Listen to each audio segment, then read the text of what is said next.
نحمدہ ونصلی ونسلم علی رسولہ الکریم، اما بعد فاعوذ باللہ من الشیطان الرجیم، بسم اللہ الرحمن الرحیم۔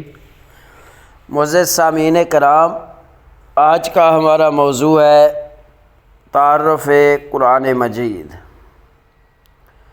ایک مسلمان ہونے کے ناطے ہمارا یہ ایمان ہے کہ قرآن مجید اللہ تعالیٰ کی آخری اور مکمل کتاب ہے جو حضرت محمد صلی اللہ علیہ وآلہ وسلم پر نازل کی گئی۔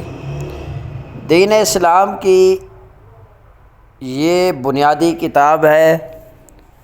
جس طرح سابقہ ادیان ہیں، سابقہ کتب ہے، جیسے انجیل حضرت عیسیٰ علیہ السلام کے دین کی بنیادی کتاب ہے، اسی طرح تورات حضرت موسیٰ علیہ السلام کے دین کی بنیادی کتاب ہے، تو اسی لحاظ سے قرآن مجید بھی حضرت محمد خاتم النبیین صلی اللہ علیہ وآلہ وسلم پر نازل ہونے والی دین اسلام کی بنیادی کتاب ہے،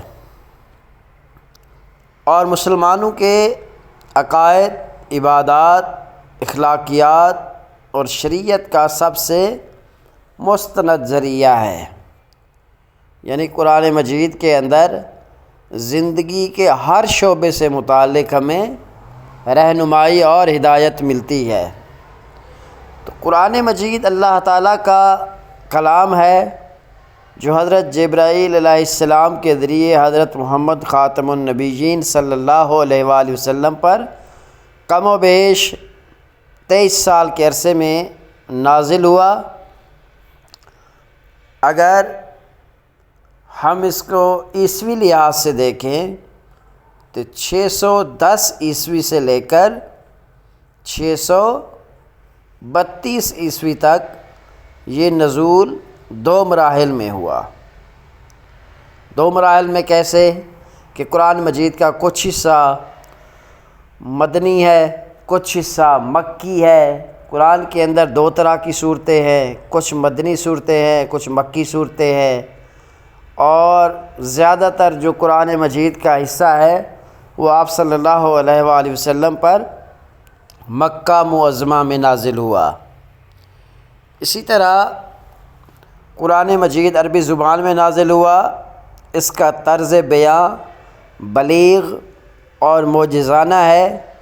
یہ 30 پاروں، 114 صورتوں اور 7 منازل اور اس کے ساتھ ساتھ 6000 سے زائد آیات پر مشتمل ہے۔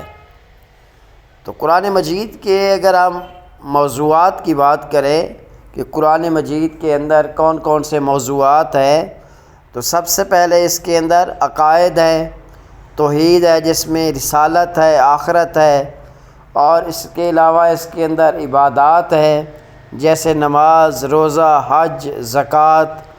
اسی طرح قرآن مجید کے اندر اخلاقیات کا تذکرہ ہے جیسے سچائی، صبر، عدل، احسان، اور اس کے ساتھ ساتھ قانون اور شریعت کا تذکرہ ہے۔ قانون اور شریعت کا موضوع ہے جیسے حدود، وراثت ہو گئی، تجارت ہو گئی، اور اس کے ساتھ ساتھ اس قرآن مجید کے موضوعات میں تاریخ کا بھی موضوع شامل ہے جس میں سابقہ انبیاء علیہ السلام اور ان کی امتوں کے واقعات اس کے قرآن مجید کے اندر مذکور ہے۔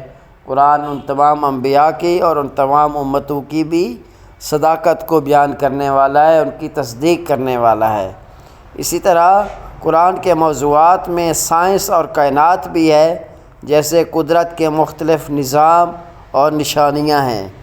اسی طرح قرآن مجید کا بنیادی پیغام توحید یعنی اللہ کی وحدانیت، رسالت یعنی نبی کریم صلی اللہ علیہ وسلم کی نبوت، اور آخرت یعنی قیامت اور جزا اور سزا پر ایمان لانا ہے۔ اس کا مقصد انسان کی ہدایت، اصلاح اور آخرت اور دنیا میں کامیابی ہے۔ تو قرآن مجید کا ایک معجزہ یہ بھی ہے کہ یہ فصاحت اور بلاغت، سائنسی حقائق، پیشین گوئیاں اور انسانی ہدایت کے اعتبار سے بے مثال ہے۔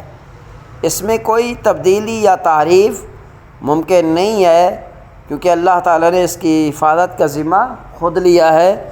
اللہ تعالیٰ نے سورہ حجر کے اندر ارشاد فرمایا کہ انا نحن نزلنا الذکر و انا لہ لحافظون، کہ بے شک ہم نے یہ ذکر یعنی قرآن مجید نازل کیا ہے اور بے شک ہم ہی اس کے محافظ ہیں۔ تو اسی لحاظ سے قرآن مجید مسلمانوں کے سب سے واحد نمائندہ کتاب ہے جو اللہ تعالیٰ نے حضور نبی کریم حضرت محمد خاتم النبیین صلی اللہ علیہ وآلہ وسلم پر نازل فرمائی۔